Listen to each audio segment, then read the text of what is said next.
ये कहानी किसी हीरो की नहीं है। ये कहानी है एक बीटेक ग्रेजुएट की जो डिग्री लेकर भी 1 साल से घर पर बैठा था।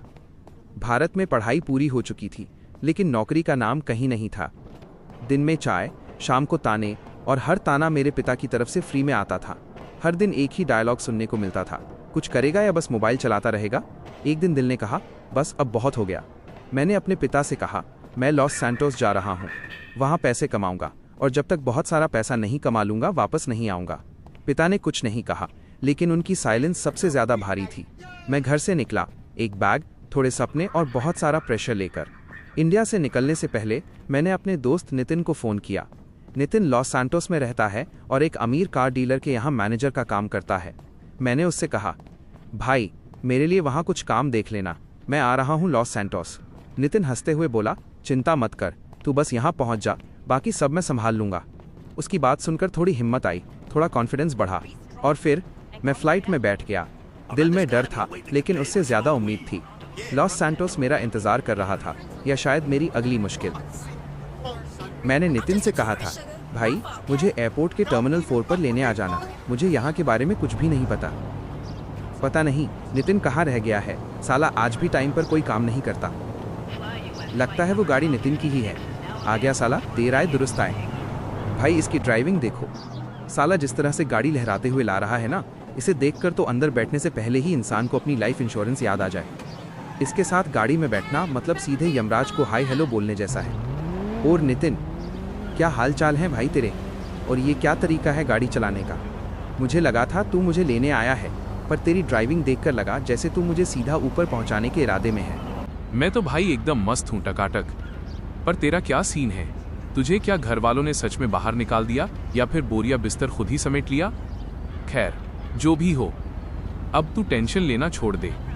तेरा भाई यहाँ बैठा है ना, तेरे लिए यहाँ सब कुछ एकदम चकाचक सेट करके रखा है। तू बस अब लॉस सैंटोस के मजे ले।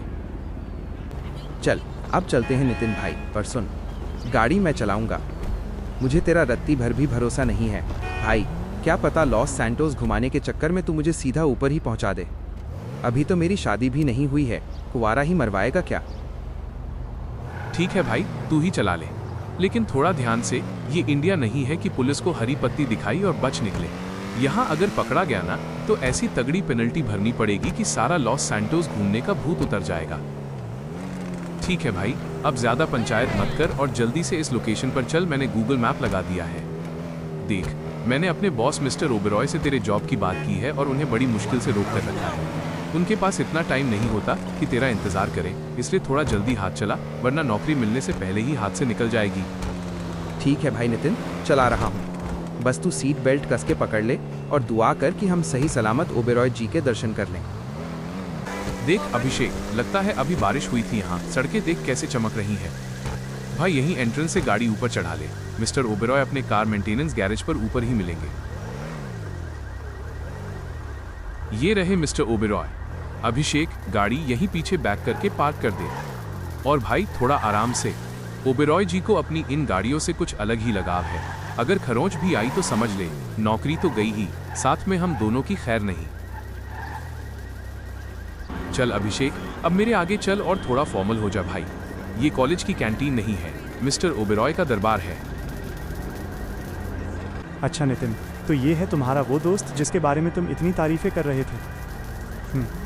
दिखने में तो ठीक ठाक लग रहा है। जी बॉस, ये बहुत काम का लड़का है, इसको अपने पास काम पे रख लीजिए। बेचारा इंडिया से अपना सब कुछ सिर्फ आपके भरोसे छोड़ के आया है। चलो इसे एक मौका देकर देखता हूँ, पर अभी मैं इसको परमानेंट जॉब पर नहीं रखूँगा। अभी सिर्फ पार्ट टाइम पर ही काम चलेगा। देखते हैं ये यहाँ के तौर तरीके कितनी जल्दी सीखता है। जी सर, ज़रूर।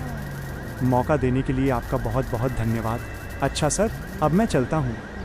और अभिषेक, अब तू अपना जलवा दिखा, अच्छे से काम करना भाई, और कोई गड़बड़ मत कर देना। चल अभिषेक भाई, अब मैं निकलता हूँ, बाद में मिलते हैं। मैं तुझे बाद में कॉल करता हूँ। अपना ख्याल रखना और काम पर पूरा ध्यान देना। हाँ तो सुनो अभिषेक, मेरे पास तुम्हारे लिए तुम्हारा पहला काम है। मेरा एक बड़ा ट्रक लग्जरी कारों से लदा हुआ नीचे खड़ा है। वो गाड़ियाँ कोई मामूली गाड़ियाँ नहीं हैं, वो मेरे खास क्लाइंट की हैं जो लॉस सैंटोस की सबसे बड़ी दी अमेजिंग स्ट्रीट रेस के ओनर हैं। तुम्हें ये सारी गाड़ियाँ उन तक सही सलामत पहुँचानी है। और एक बात कान खोलकर सुन लो, इन गाड़ियों पर एक हल्का सा स्क्रैच भी नहीं आना चाहिए। उन्हें अपनी इन गाड़ियों से अपनी जान से भी ज़्यादा प्यार है। अगर एक दाग भी लगा तो समझ लेना लॉस सैंटोस में तुम्हारा सफ़र शुरू होने से पहले ही ख़त्म हो जाएगा। समझ गए? जी सर, बिल्कुल समझ गया। आप ज़रा भी चिंता मत कीजिए, मैं इन गाड़ियों को अपनी आंखों की पुतली की तरह संभाल कर ले जाऊंगा। अब जल्दी निकलता हूँ, ये मेरा पहला काम है और मुझे इसे पूरे जी जान से मन लगाकर करना होगा। ओबेरॉय सर का भरोसा जीतना है तो आज अपना बेस्ट देना ही पड़ेगा। वो रहा गाड़ियों का ट्रक। अरे बाप रे, ये गाड़ियां हैं या चलते फिरते ताजमहल?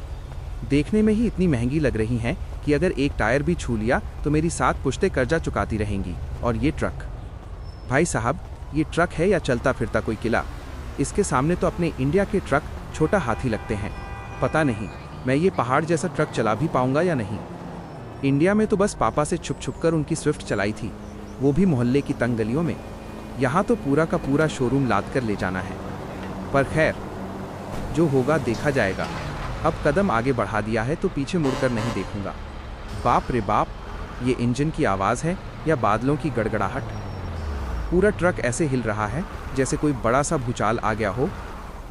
भाई, इंडिया में जब पापा की स्विफ्ट स्टार्ट करता था तो ऐसा लगता था जैसे कोई मासूम सा बच्चा जाग गया है, पर ये तो साक्षात डायनासोर है।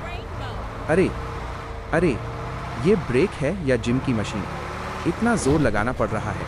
और ये स्टीयरिंग, भाई साहब, ऐसा लग रहा है जैसे किसी समुद्री जहाज का लंगर घुमा रहा हूँ। पर जो भी हो, आज तेरा भाई फुल फॉर्म में है। वैसे भाई साहब, क्या नज़ारा है। बस एक कमी खल रही है।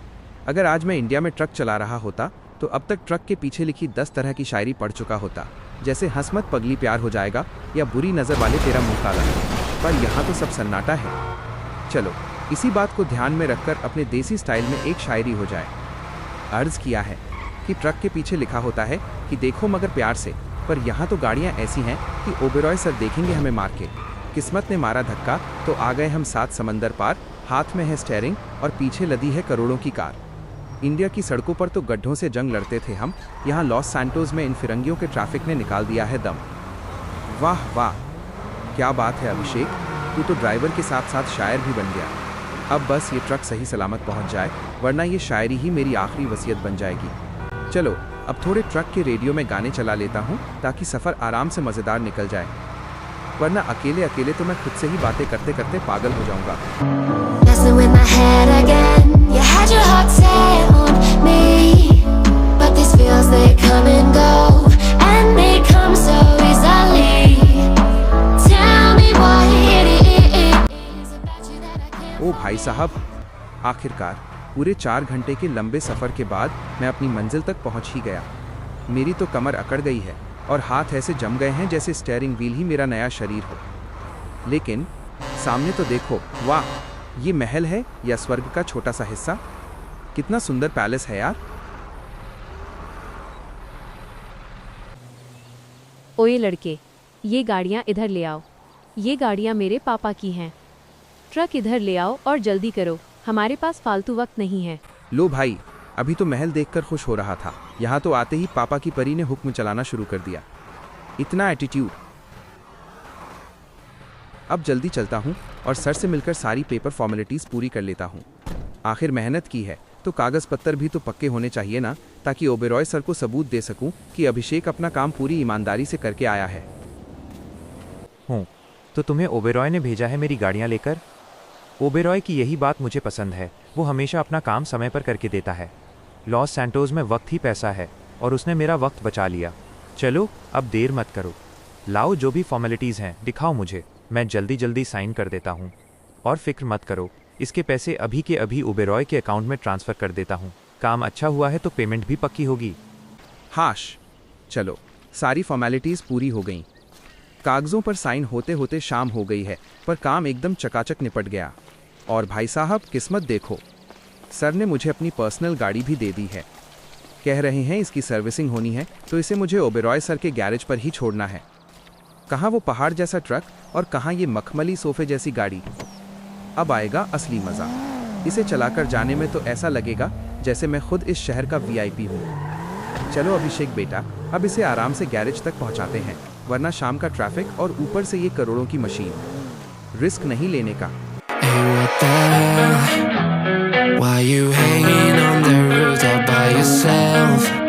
I have an open invitation, but you're telling me go. चलो, आखिरकार मैं ओबरॉय सर के गैरेज पहुंच ही गया। गाड़ी एकदम सही सलामत है, जैसे माँ की गोद में बच्चा। अब जल्दी से ये गाड़ी उन्हें सौंप देता हूँ और अपनी मेहनत का फल लेता हूँ। वैसे काम तो हो गया, लेकिन अब असली समस्या ये है कि आज रात गुजारनी कहाँ है। लगता है ये साइड वाली गाड़ी की वेल्डिंग का काम अभी तक नहीं हुआ, इसीलिए सर सुबह से यहीं के यहीं हैं। चेहरे से तो लग रहा है जैसे वेल्डिंग मशीन की चिंगारी इनके दिमाग में ही फूट रही है।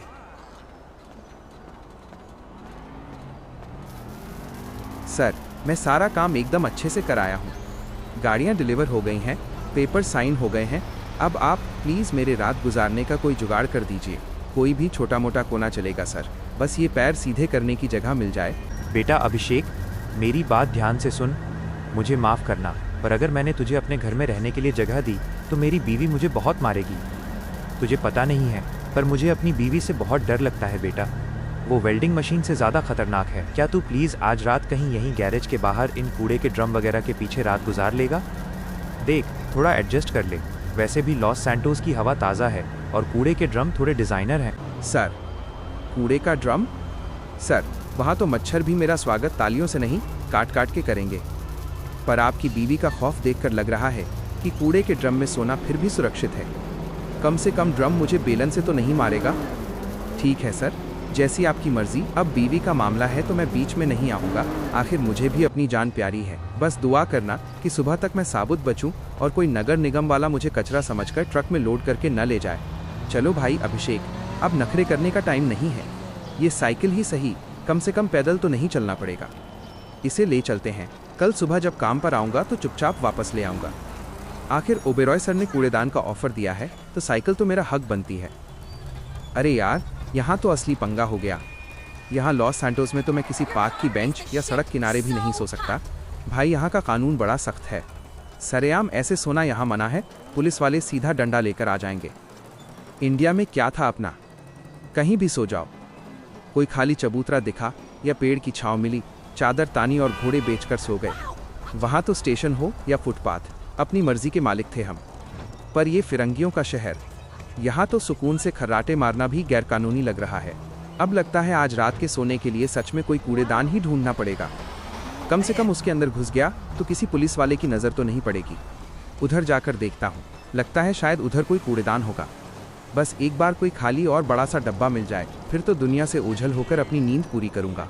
लगता है ये कूड़ेदान आज रात के सोने के लिए बिल्कुल सही रहेगा।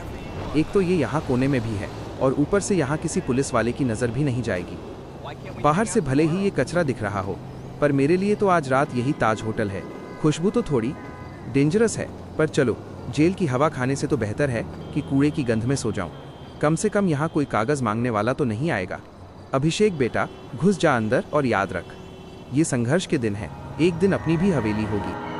You and me, hanging from the willow tree, quietly drifting